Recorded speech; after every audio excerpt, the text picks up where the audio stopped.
City news Bharat में आपका स्वागत है। मैं सैफुद्दीन।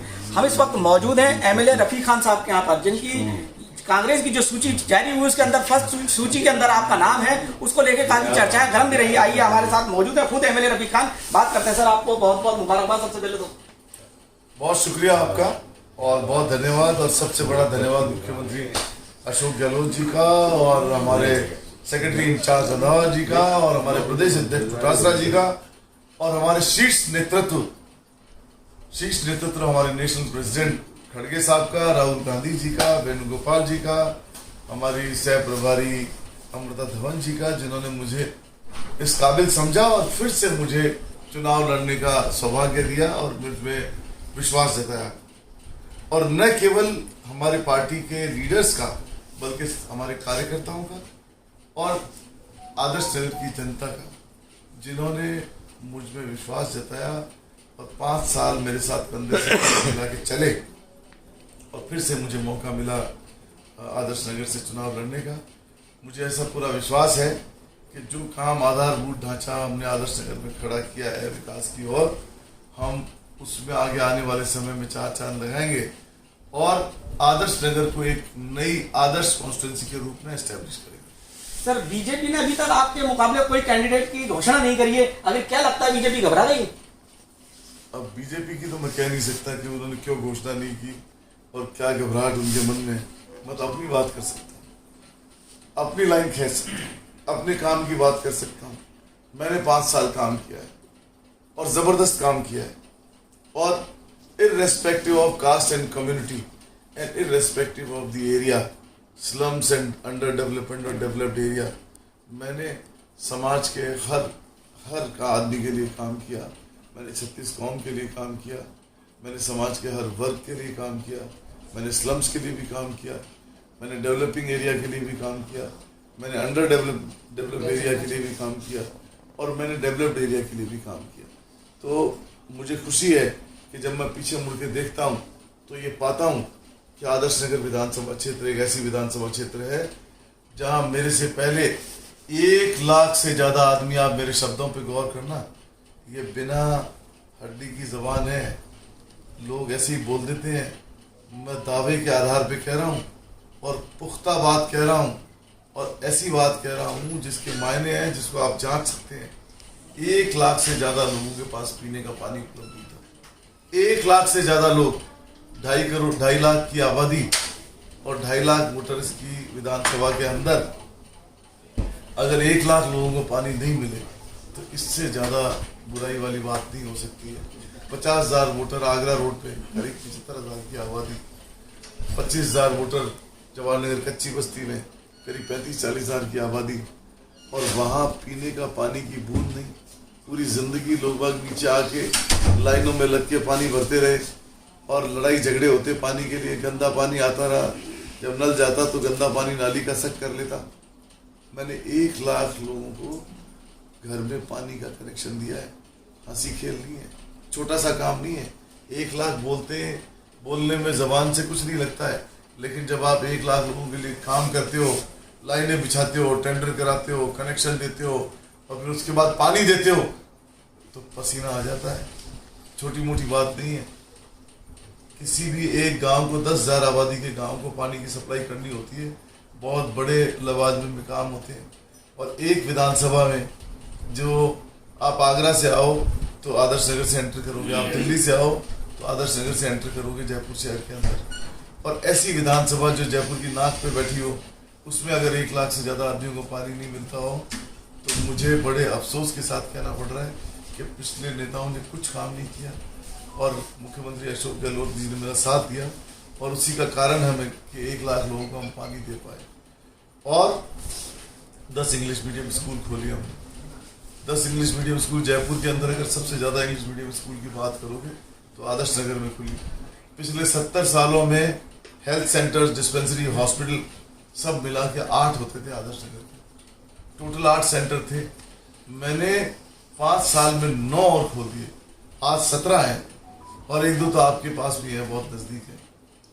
5,000 से ज़्यादा लोग बाग रोज फ्री दवाई लेके जाते हैं। इससे बड़ी सेवा नहीं हो सकती।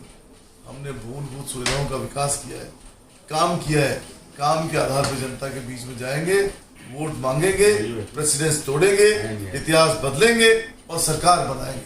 सर एक सवाल मेरा और है, आदर्श नगर की जनता का एक सवाल है, उनकी तरफ से मैं पूछ रहा हूँ कि वहाँ पर कोई शादी खाना अब तक नहीं बना और वहाँ पर कई जमीनें आसपास जो है माइनॉरिटी की हैं, वक्फ की जमीन है, आखिर क्या बना पाएंगे आप कैसे? आपको पूरी नॉलेज दी। जयपुर का सबसे बड़ा शादी खाना मैंने बनाया आदर्श नगर। सर मैं बात कर रहा हूँ रामगंज और चौकड़ी तोफाना हजूरी के लोगों की, वहाँ बहुत तकलीफ है, आप आए दिन आते हैं, कई फंक्शन अटेंड करते हैं, वहाँ रोड बंद करके कनात लगा के लोग खाने करते हैं, क्या इससे निजात मिलेगी ना? आपने पूरी बात सुनी नहीं, पहले माइक ले लिया। जयपुर का सबसे बड़ा कम्युनिटी सेंटर बनाया, शादी खाना जिसको आप कह रहे हैं, 20,000 गज जमीन में खरीद और फ्री प्रोवाइड करा रहे हैं। चौकड़ी तोपखाना हुजूरी में या कहीं भी, जयपुर तो एक वेडिंग डेस्टिनेशन है। तोपखाना से आदमी जब अवध में शादी करने जा सकता है, दिल्ली रोड पे जा सकता है, आगरा रोड पे जा सकता है, अजमेर रोड पे जा सकता है, तो ये तो 1 किलोमीटर भी नहीं जो हमने बनाया। प्लस 6 की नींव रख दी है मैंने, 6 कम्युनिटी सेंटर्स की, 6 कम्युनिटी सेंटर्स की नींव रख दी है। एक जो यूज कर रहे हैं लोग बाग, 2 कम्युनिटी सेंटर्स को यूज कर रहे हैं, 4 और बन रहे हैं, काम चल रहा है द्रुत गति से। मैं ये कह सकता हूँ आदर्श नगर विधानसभा वो विधानसभा है जिसमें शादी खाना कम्युनिटी सेंटर की बहार है। 2 तो मैंने बनाए हैं, 3-4 पहले से चल रहे हैं और 6 और बन के तैयार होने को है। तो मैं ये कह सकता हूँ कि आदर्श नगर विधानसभा के अंदर विकास की गंगा बह चुकी है और यही नहीं रुक रहा हूँ। मुख्यमंत्री ने मिशन 2030 लागू किया। मिशन 2030 क्या है? मिशन 2030 एक टारगेट था कि हम 2030 में राजस्थान को कैसा देखना चाहते हैं। हमने जो काम किया, जो काम हमने 5 सालों में परफॉर्मेंस दी, उसका तो वोट मांगेंगे। 5 साल में मुख्यमंत्री ने हाथ ऐसे ही रखा, हर चीज में देने में ही रखा, लेकिन अब जनता मन बना चुकी है कि अब मौका आया है मुख्यमंत्री को देने का, मुख्यमंत्री का कर्ज उतारने का। वो चुनाव में जनता देगी, लेकिन मिशन 2030 का एक टारगेट मुख्यमंत्री ने तय किया। मुख्यमंत्री ने कहा कि जो हमने काम कर दिया वो तो ये है, और हमने पूरे प्रदेश की जनता को ध्यान में रख के किया। मैंने आदर्श नगर में किया, बहुत आधारभूत ढांचे हमने खड़े किए। अब 2030 के लिए जब विजन डॉक्यूमेंट तैयार करने के लिए सजेशन इनवाइट किए गए, सुझाव मांगे गए, तो जब अपन एक जगह बैठ करके 10 आदमी बात करते हैं और 10 आदमी में 6 आदमी सुझाव दे देते हैं किसी एक बात के फेवर में, हम उस पर मोहर लगा देते हैं कि नहीं ये सुझाव सही है, सारे 10 में से 6 आदमी ये बात कह रहे हैं तो इसका मतलब ये बात सही है। तो 4.5 करोड़ जिस स्टेट के अंदर वोटर हों और उनके अंदर अगर 3 करोड़ आदमी मुख्यमंत्री के मिशन 2030 में सुझाव दे देता है, तो इससे बड़ा अचीवमेंट कुछ नहीं हो सकता। डेमोक्रेसी में नंबर मायने रखता है।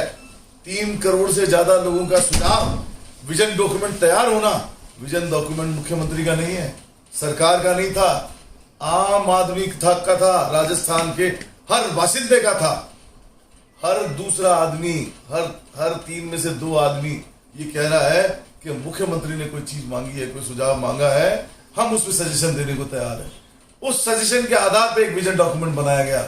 कैसा होगा राजस्थान आने वाले 2030 तक, हम राजस्थान को कैसा देखना चाहते हैं, कैसी स्कूलिंग हो, कैसे कॉलेजेस हो, कैसे अर्बनाइजेशन हो, कैसे एम्प्लॉयमेंट जनरेशन हो, कैसे इंडस्ट्रियलाइजेशन हो, कैसे पार्क बने, कैसी सड़कें बने, कैसी लाइटें मिले, कैसे आपने कहा कम्युनिटी सेंटर्स बने, क्या आम आदमी को फायदा मिले, क्या बच्चे के लिए करें हम, क्या बच्चे की माँ के लिए करें हम, क्या बुजुर्गों के लिए करें, सोशल सिक्योरिटी कैसे मिले, पेंशन कैसे मिले, क्या आम आदमी को सुविधाएं दे सकते हैं, बिजली कैसे मिले, पानी कैसे मिले, सब सुविधाओं को, किसान को पानी कैसे मिले, उसकी खेती कैसे हो, उसको उन्नत खेती की तरफ कैसे जा पाए।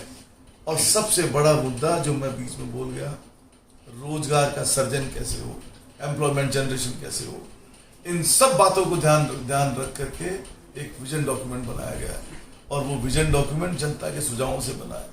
उसको इम्प्लीमेंट करेंगे, राजस्थान को मॉडल स्टेट बनाएंगे और पूरी दुनिया में दिखाएंगे कि इच्छा शक्ति से सब कुछ होता है। जब ये कहा गया हम सरकार में आए तो ये कहा गया कर्ज में डूबी हुई सरकार है, ये जो ये रेवड़ियां बांट रहे हो इसका पूरा कैसे करोगे? रेवड़ियां नहीं बटी है, जनता का पैसा जनता को मिला है। आज हर आदमी लाभान्वित है, हर आदमी को 4-5 हजार रुपए का फायदा है। 100 यूनिट बिजली फ्री मिल रही है, पेंशन घर में मिल रही है, दवाइयां फ्री मिल रही है, अंग्रेजी माध्यम के स्कूल खुल चुके हैं। ये सब बातें राजस्थान के अंदर इंप्लीमेंट हुई है और पूरे देश के अंदर न केवल हमने ये स्कीम इंप्लीमेंट करी बल्कि पूरे देश के अंदर एग्जाम्पल सेट किया कि जिस स्टेट में सबसे ज्यादा काम हुआ है वो स्टेट पूरे देश में जीडीपी के मामले में भी बड़े राज्यों में पहले नंबर पे है। छोटे राज्य शामिल कर लो तो दूसरे नंबर पे है। जीडीपी के अंदर भी हमने अपने आप की पहचान बनाई है। राजस्थान एग्जाम्पल सेट करने जा रहा है पूरे देश के अंदर, और मैं भी आदर्श नगर का विजन डॉक्यूमेंट तैयार कर रहा हूँ कि ये स्टेट का विजन है, ये हम राजस्थान को खड़ा करना चाहते हैं, पूरे देश में दिशा देना चाहते हैं। कुछ स्कीमें राजस्थान की ऐसे है जिनको जब हमने कर्नाटक के मैनिफेस्टो में डाला, हिमाचल के मैनिफेस्टो में डाला, जनता ने हमें मैनिफेस्टो में डालने से वोट दे दिए। अरे राजस्थान तो वो स्टेट है जहां ये स्कीमें लागू हुई है, एग्जीक्यूट हुई है, एग्जीक्यूशन हुआ है, जनता को उन स्कीमों का फायदा मिला है। तो जब हम दिखाने मात्र से चुनाव जीत रहे हैं तो जहां लागू किए वहां 100% चुनाव जीतेंगे, सरकार बनाएंगे। ऐसी स्कीमें, चिरंजीवी योजना जैसी स्कीम राजस्थान या हिंदुस्तान का रोल मॉडल नहीं है, पूरी दुनिया देख रही है कि एक ऐसी स्कीम निकल के आई कि 25 लाख रुपए तक की बीमारी का इलाज फ्री है, सरकारी हॉस्पिटल में फ्री है, प्राइवेट हॉस्पिटल में फ्री है। पूरी दुनिया देखती है कि हम बहुत फेमस थे। मैं आपको एग्जांपल देता हूँ, अमेरिका का एक आदमी बोलता है कि मेरे को एक MRI करानी थी किसी पर्टिकुलर टेस्ट के लिए, अमेरिका में मेरे को 45 दिन बाद का नंबर मिल रहा है, टाइम नहीं मिल रहा है। मैंने कहा भैया कल की फ्लाइट है, परसों आ। एक दिन में MRI कराई, सुधीर भंडारी जी को दिखाया, दूसरे दिन वापस चला गया। मतलब लोग अमेरिका से जयपुर आ रहे हैं इलाज कराने के लिए। तो कुछ तो किया है मेडिकल हेल्थ में, कुछ तो चमत्कार हुआ है। पूरी दुनिया देख रही है कि राजस्थान में हेल्थ बेनिफिशियरी की क्या स्कीम है, कैसे लाभान्वित किया जा रहा है, कैसे इलाज हो रहे हैं, कैसे आदमी खुश हो रहा है। 1 करोड़ आदमी का बिल जीरो हो रहा है, 80 लाख आदमी चिरंजीवी योजना में इलाज करा रहे हैं। हंसी खेल नहीं है। 3000 अंग्रेजी माध्यम के स्कूल खोले जा रहे हैं, आधारभूत ढांचा विकसित किया गया है, पूरे देश में अपने आप को एक नई पहचान के रूप में एस्टेब्लिश किया गया है। जो काम किया है उस पे और अपनी स्कीमों के दम पे, और जो विजन डॉक्यूमेंट हम तैयार कर रहे हैं उसको फोरकास्ट करके, उसको बता के कि हम राजस्थान को ऐसा देखना चाह रहे हैं, हम राजस्थान में फिर से सरकार बनाएंगे और केंद्र में भी सरकार बनाएंगे। सर एक आखिरी सवाल, ये राजस्थान की परंपरा रही है, एक बार बीजेपी एक बार कांग्रेस, क्या तोड़ेगी कांग्रेस ये परंपरा? मैंने कहा आपको, इतिहास बदलेंगे, प्रेसिडेंट्स तोड़ेंगे। जो बातें उड़ती आ रही है, OPS का बेनिफिट, चिरंजीवी योजना का बेनिफिट और बहुत सारी ऐसी स्कीम जो हमने आम जनता के लिए लागू की। जब 3 करोड़ लोग विजन डॉक्यूमेंट में अपने सुझाव दे रहे हैं तो प्रेसिडेंट्स तो बदल चुके हैं। चुनाव से 2 महीने पहले, आचार संहिता लागू होने से 1 महीने पहले अगर 3 करोड़ लोग राजस्थान सरकार के लिए सजेशन दे देते हैं और मुख्यमंत्री द्वारा इन्वाइट किए गए लक्ष्य के अंदर अपने सुझाव दे देते हैं, तो इसका मतलब 3 करोड़ से ज्यादा जनता राजस्थान की मुख्यमंत्री के साथ है, कांग्रेस पार्टी के साथ है। हम 100% सरकार बनाएंगे, प्रेसिडेंट्स तोड़ेंगे, इतिहास बदलेगा और कांग्रेस की सरकार राजस्थान में रिपीट होगी। पंचक में सरकार बनी इनकी, कर्नाटक में कांग्रेस पार्टी ने बनाई, और जब पंचक में सरकार बनती है तो उसका मतलब ये होता है कि 4 और बनेगी, तो 4 सरकारें और बनाएंगे। 5 राज्यों में चुनाव है, 5 पे टारगेट है। ये तो 4 की बात है, हम 5 राज्यों में सरकार बनाएंगे।